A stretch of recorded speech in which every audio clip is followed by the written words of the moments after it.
आप सभी का स्वागत है आपके अपने YouTube चैनल जीएम स्टडी में। आज के वीडियो में हम लोग क्लास 12th हिस्ट्री का अति लघु उत्तरीय प्रश्न करने वाले, ठीक है, यानी very short answer type question. ये सीधा आपके एग्जाम में देखने को मिलेंगे यहाँ से प्रश्न। वीडियो को पूरा देखिएगा और ध्यानपूर्वक आप लोग इसको समझिएगा। और हाँ, इंपॉर्टेंट बात, आप लोग टेलीग्राम में ज़रूर ज्वाइन कर लीजिएगा, ठीक है। जितने भी व्हाट्सअप ग्रुप में ज्वाइन किए हुए वो तो ठीक है, लेकिन टेलीग्राम में भी ज्वाइन कर लीजिएगा, क्योंकि सारा PDF मैं आपको वहीं पर प्रोवाइड करा दूंगा। तो चलिए आज के वीडियो में जो भी प्रश्न है उसको देखते हैं और सिंपल तरीके से मैं आपको बताने का कोशिश करता हूँ। तो यहाँ पर पहला क्वेश्चन क्या आपका, सिंधु घाटी सभ्यता को हड़प्पा संस्कृति क्यों कहते हैं?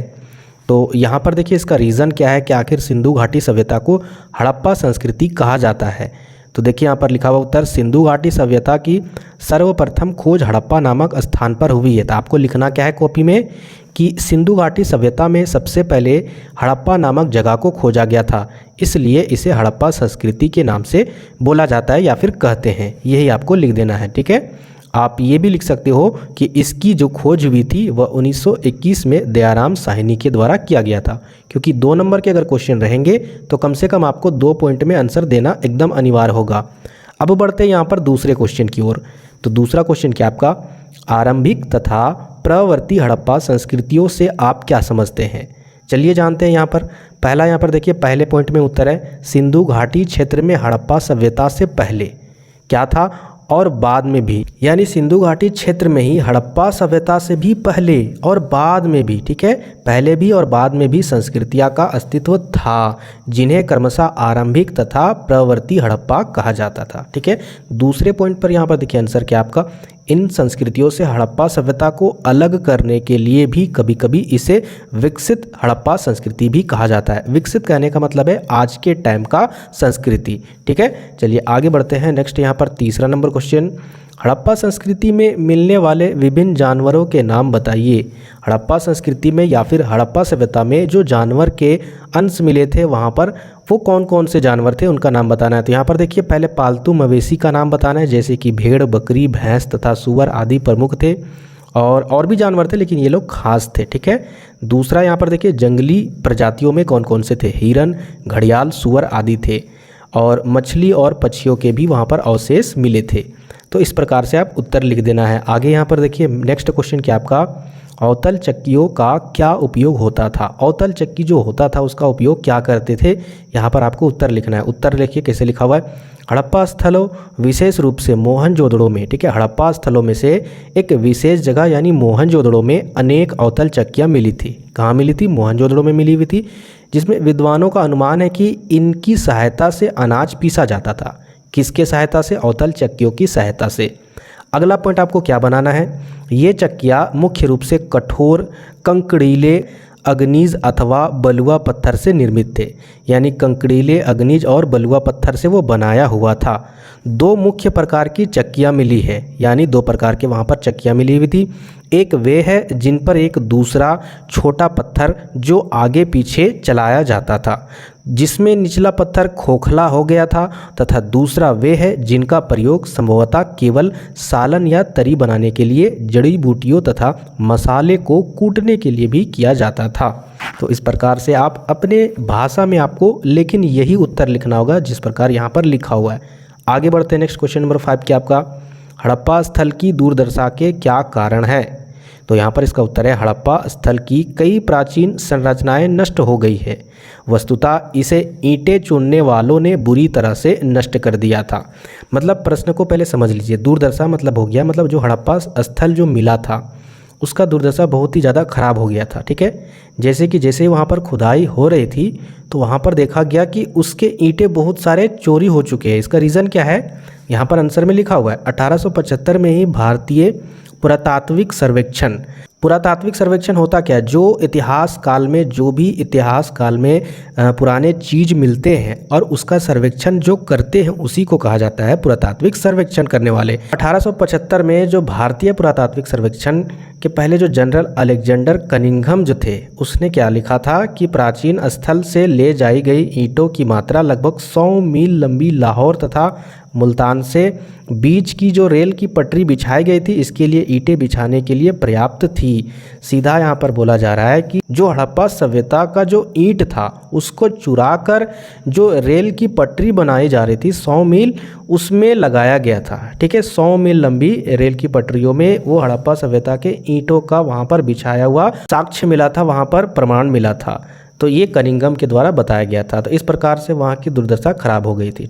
ऐसे भी उत्तर लिख सकती है कि वहाँ के आस पड़ोस के लोग वहाँ के ईंटें चुराकर वहाँ की सभ्यता को बहुत ही खराब दुर्दशा के हालत में छोड़ दी थी। बस इतना भी अगर आंसर लिख देते हो तो काम बन जाएगा, लेकिन आंसर कम से कम अच्छा लिखने का प्रयास कीजिएगा। आगे देखिए 6 नंबर, हड़प्पा संस्कृति का विस्तार बताइए।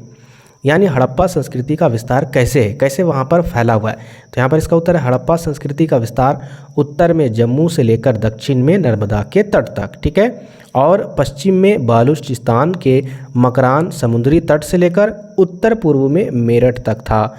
यह संपूर्ण क्षेत्र त्रिभुजा आकार का है। याद रखिएगा किस आकार का है, त्रिभुज के आकार का है, और इसका क्षेत्रफल लगभग 12,99,600 वर्ग किलोमीटर दिया हुआ है। ठीक है, आगे यहाँ पर बढ़ते हैं नेक्स्ट क्वेश्चन की ओर। अगला क्वेश्चन क्या आपका 8 नंबर, हड़प्पाई सभ्यता से संबंधित विशिष्ट पदार्थों के नाम लिखे। ये पदार्थ कहाँ से प्राप्त होते हैं। तो यहाँ पर देखिए इसका उत्तर है हड़प्पाई संस्कृति से संबंधित विशिष्ट वस्तुओं में हम मोहरे, उनके बाटों, पत्थर के ब्लेड और पकी हुई ईंटें आदि इनमें शामिल है।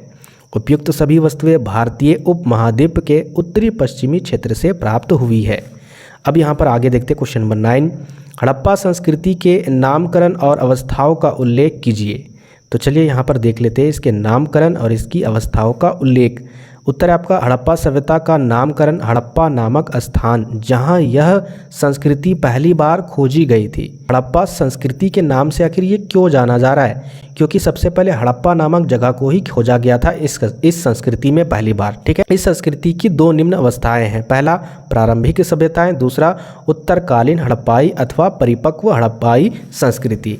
आगे यहाँ पर बढ़ते हैं next question number 10। Question number 10 क्या आपका हड़प्पा वासियों द्वारा सिंचाई के लिए प्रयोग में लाए जाने वाले साधनों के नामों का उल्लेख कीजिए। यानी सिंचाई करने वाले कौन कौन से साधन का प्रयोग करते थे हड़प्पा वासी, उनको लिखना है। अफगानिस्तान में सोतुगई नामक स्थान में हड़प्पाई नहरों के चिन्ह प्राप्त हुए। यानी अफगानिस्तान के एरिया तरफ जो सोतुगई था नामक स्थल, वहाँ पर नहर से सिंचाई करते थे, यानी उसका साक्ष्य प्रमाण वहाँ पर मिला हुआ था। अगला यहाँ पर पॉइंट देखते हैं, हड़प्पा के लोगों द्वारा सिंचाई के लिए कुओं का भी इस्तेमाल किया जाता था। तो वहाँ पर कुओं का भी साक्ष्य मिला था। आगे यहाँ पर देखिए गुजरात के धोलावीरा नामक स्थान से पानी की बावली यानी तालाब मिला था, जिससे वो लोग सिंचाई करते थे। ठीक है, यानी कृषि के लिए, पानी देने के लिए, जल संग्रह के लिए भी प्रयोग होता था ये तालाब। तो इस प्रकार से आप इसका उत्तर लिख देना है। आगे देखिए 11 नंबर, बर्तनों के विभिन्न प्रयोगों का उल्लेख कीजिए। सिंधु घाटी में यह बर्तन किन किन चीज़ों से बनाए जाते थे। तो यहाँ पर देखिए इसका उत्तर है कुछ बर्तन जैसे चक्की, अनाज या खाद्य पदार्थ, ठीक है, पीसने के लिए प्रयोग किए जाते थे। इन बर्तनों को चीज़ों को मिलाने के लिए, अलग रखने के लिए और खाना पकाने के लिए भी इस्तेमाल किया जाता था। यह पात्र पत्थर कहने का मतलब है बर्तन जो पत्थर से बना हुआ था। यह पात्र पत्थरों, धातुओं और चिकनी मिट्टी से बनाए जाते थे। ठीक है, आगे यहाँ पर देखिए 12 नंबर, चहुदड़ों के लोगों के शिल्पकारी के नाम लिखिए। तो यहाँ पर देखिए एक एक करके मैं आपको बता रहा हूँ। मनके बनाना, सैल काटना, धातु कार्य करना, या मोहरे बनाना, या फिर बाट बनाना। ठीक है, शिल्पकारी मतलब होता क्या है, जो डिज़ाइन बनाते हैं उसके अंदर एक कला होती है, किसी भी चीज़ को डिज़ाइन में तब्दील करना। आगे बढ़ते हैं नेक्स्ट 17 नंबर। क्वेश्चन नंबर 17 क्या आपका, उन वस्तुओं के नाम लिखिए जो हड़प्पा वासियों द्वारा लिखने के लिए प्रयोग में लाए गए थे। तो यहाँ पर देखिए कौन कौन से चीज़ों में वो लोग लिखाई करते थे। तो यहाँ पर इसका उत्तर है मोहरे, दूसरा आपका तांबे के उपकरण यानी औजारों में तांबे से जो बने हुए रहते थे, तीसरा आपका काले धारीधार जारों के रिमों पर, ठीक है, धारीधार जो जार होते थे उसके रिमों पर लिखते थे। आगे यहाँ पर देखिए तांबे और चिकनी मिट्टी की बनी हुई सारनियों पर। ठीक है, आगे यहाँ पर देखिए जेवरातों पर। आगे यहाँ पर देखिए हड्डियों की सलाखों पर, हड्डी के भी सलाखें रहते थे उस पर भी वो लोग लिखाई करते थे। आगे यहाँ पर देखिए निशान लगे हुए पट्टों पर और घुलनशील पदार्थ पर भी लिखाई की जाती थी। यानी घुलनशील जो भी पदार्थ होते होंगे उस पर भी वो लोग लिख पाते थे। आगे यहाँ पर देखते हैं घुलनशील यह पदार्थ समय के गुजरने के साथ साथ समाप्त हो जाते थे। चलिए आगे देखते हैं नेक्स्ट क्वेश्चन 18 नंबर, और 18 नंबर नहीं है, मतलब यहाँ पर 21 नंबर है। 21 नंबर क्वेश्चन क्या आपका, हड़प्पा संस्कृति का ज्ञान हमें किन स्रोतों से प्राप्त होता है। तो यहाँ पर देखिए, यहाँ पर पहला जो है आंसर, विभिन्न स्थलों की खुदाई से प्राप्त सड़कों, गलियों, भवनों, स्नानगारों आदि के द्वारा नगर योजना, वास्तुकला और लोगों के रहन सहन के विषय में जानकारी मिलती है। ठीक है।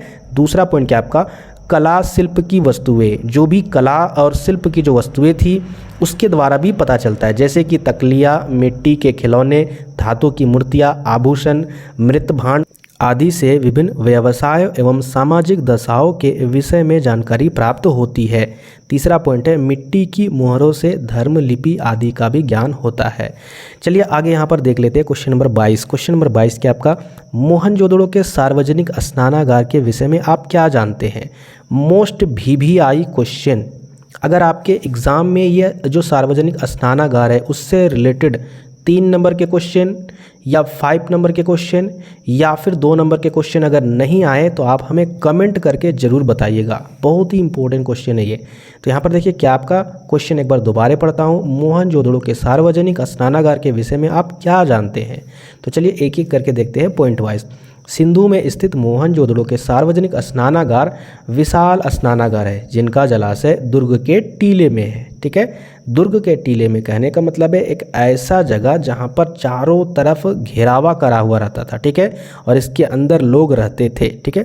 दुर्ग के जो टीले होते थे उसमें जो बड़े लोग रहते थे, ठीक है, यानी शासककर्ता के लोग रहते थे। दूसरा क्या आपका, यहाँ पर देखिए, यह स्थापत्य कला का सुंदर नमूना है।